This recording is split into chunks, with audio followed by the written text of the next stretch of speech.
उसको बिहार में आना पड़ेगा, आधी आबादी से, हमारे बिहार की आधी आबादी से उसे माफ़ी मांगना पड़ेगा। माफ़ी नहीं मारेंगे तो उसे हम लोग जाकर उसे चप्पल जूते से मारकर उसे माफ़ी मंगवाएंगे। कोई भी लड़की है, लड़की लड़की होती है, बेटी बेटी होती है। आप इस तरह का बयान दिए हैं, मुझे भी बहुत गुस्सा आया है सुनकर, और गुस्सा आना लाजमी है। वह मंत्री के पति है ना, मंत्री तो नहीं है ना। हमारे पार्टी के जो भी कार्यकर्ता भी एक सम्मानित संस्कारी होता है, नपे तुले शब्दों का प्रयोग करता है और बेटियों का बहुत सम्मान करता है। हमारी पार्टी के एक कार्यकर्ता हो।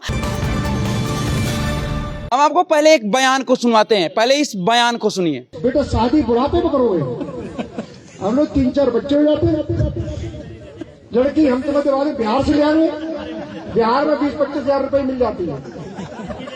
हाँ, चलिए तुम मेरे साथ, हम तुम्हारी शादी कराएं। घोषणा कर रहे हैं इनकी। तो आपने सुना इस बयान को। मैं आपको बता दूं कि उत्तराखंड सरकार में मंत्री रेखा आर्या के ये पति का बयान है, और इस साफ तौर से ये कहते हुए नजर आ रहे हैं, एक सभा में ये कहते हुए नजर आ रहे हैं कि अरे तुम्हारा शादी नहीं हुआ है, चलो बिहार में 20 से 25 हजार में महिलाएं मिल जाती है शादी करने के लिए। अब समझिए, जब मोदी के माँ की बात आती है तो बिहार बंद कर दिया जाता है, महिलाओं के सम्मान में, माँ के सम्मान में। अब इस तरह के बयान, ये बिहार के लिए बात है। इस तरह का बयान पर हम प्रतिक्रिया लेने के लिए भारतीय जनता पार्टी के महिला मोर्चा के नेत्री से बात करेंगे, उषा दुबे जी। कैसे इस बयान को देख रही हैं? आप भी इस बयान को सुनी होंगी। हाँ, हम लोग बयान को सुने हैं और ये बयान बहुत ही निंदनीय है।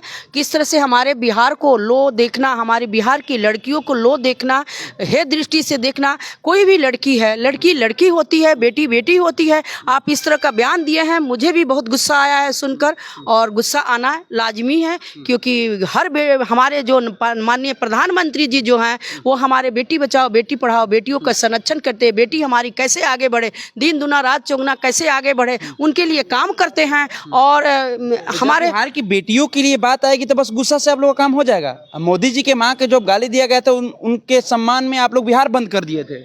हमारे शीर्ष नेतृत्व के पास यह न्यूज़ चला गया है और यह न्यूज़ चला जाएगा। जब चला जाएगा तो वह देखिए, ना हमारे पार्टी का पदाधिकारी है, ना मंत्री है, ना विधायक है, ना कार्यकर्ता है, कुछ भी नहीं है। वह मंत्री के एक पति है, एक व्यक्ति हैं, एक आम व्यक्ति हैं जो ठेकेदार हैं। वो इस तरह का बयान दिए हैं, बयान को संज्ञान लिया जाएगा और कार्रवाई भी होगी। और मैं मांग करती हूँ शीर्ष नेतृत्व से कि उस व्यक्ति पर दंडात्मक कार्रवाई जरूरी है, क्योंकि हमारे बिहार की बेटी जहाँ IAS IPS वर्ग पूरे देश का नाम रोशन करती हैं, ये अनेक पदों पर, बड़े बड़े पदों पर, यहाँ से लेकर विदेश तक बैठी हुई है, नासा तक बैठी हुई है। ऐसी लड़कियों को आप है दृष्टि से देखते हैं?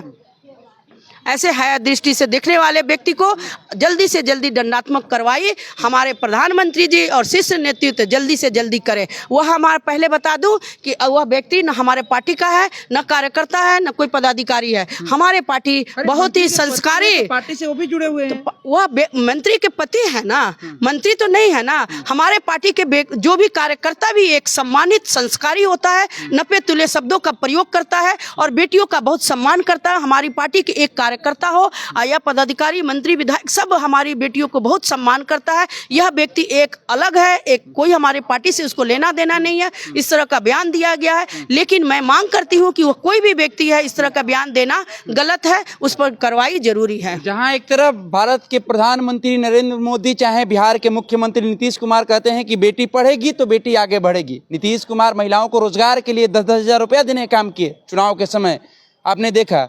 और उस बिहार की बेटियों पर इस तरह की टिप्पणी, वो भी भारतीय जनता पार्टी के जो उत्तराखंड में मंत्री हैं, उनके पति के द्वारा बयान आ रहा है।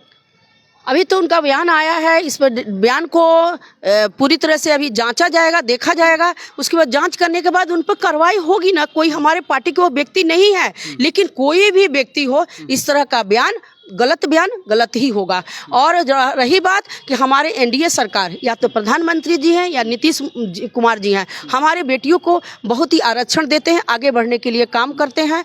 तो ऐसी स्थिति में जरूर कुछ ना कुछ एक्शन लिया जाएगा, ऐसे छोड़ा नहीं जाएगा। हाँ, मैं एक महिला हूँ, मुझे इतना गुस्सा आया सुनकर कि हमारी बिहार की बेटियों को इस तरह से कोई अपशब्द बोलेगा तो मेरे को बर्दाश्त से बाहर मुझे खुद हो रहा है। वह व्यक्ति अगर मेरे घर का भी होता है तो मैं उसे छोड़ती नहीं। वह तो कहीं उत्तराखंड में बैठा हुआ व्यक्ति है, उसको बिहार में आना पड़ेगा, आधी आबादी से, हमारे बिहार की आधी आबादी से उसे माफ़ी मांगना पड़ेगा। माफ़ी नहीं मारेंगे तो उसे हम लोग जाकर उसे चप्पल जूते से मारकर उससे माफ़ी मंगवाएंगे कि तुम हमारी बिहार की बेटी। अगर मतलब सही बयान है तो बिहार को अगर बयान को अगर तोड़ ताड़ कर नहीं दिखाया गया हो तो, अगर बयान सही है तो मैं बात यह बोल रही हूँ कि शीर्ष नेतृत्व से मैं मांग करती हूँ कि उसको जितना जल्दी हो उस पर कार्रवाई किया जाए और आधी आबादी से आकर इस बिहार की धरती पर, आप इस बिहार की धरती पर आकर तुम्हें आधी आबादी से माफी मांगना पड़ेगा कि हम बिहार की बेटियों को सम्मान करते हैं। बिहार की बेटियां IAS IPS बनती है और बड़े बड़े पदों पर पूरे देश का नाम गौरव करती है।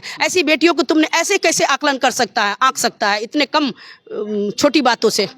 इसलिए तुम्हें माफी मांगना पड़ेगा। नहीं माफी मांगेगा तो हम लोग हैं ना, महिला हैं, छोड़ेंगे नहीं अपने बिहार की बेटियों के लिए। बिहार की बेटियों की रक्षा करना हमारे नीतीश कुमार जी, नरेंद्र मोदी जी जानते हैं। हम बिहार की महिलाएं भी अपने बेटियों को रक्षा करने जानते हैं।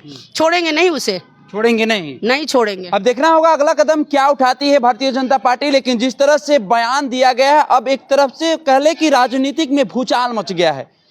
इसको लेकर विपक्ष अब सवाल खड़ा कर रही है कि क्या भारतीय जनता पार्टी के जो मंत्री के पति है, क्या इस तरह के बयान बिहार पर दे रहे हैं, इसके खिलाफ क्या भारतीय जनता पार्टी कार्रवाई करेगी? इसको लेकर विपक्ष लगातार सवाल खड़ा कर रही है। अब देखना होगा अगला कदम भारतीय जनता पार्टी क्या उठाती है। फिलहाल हम इस खबर में इतना ही छोड़ जाते हैं। दीजिए हमें इजाजत, धन्यवाद।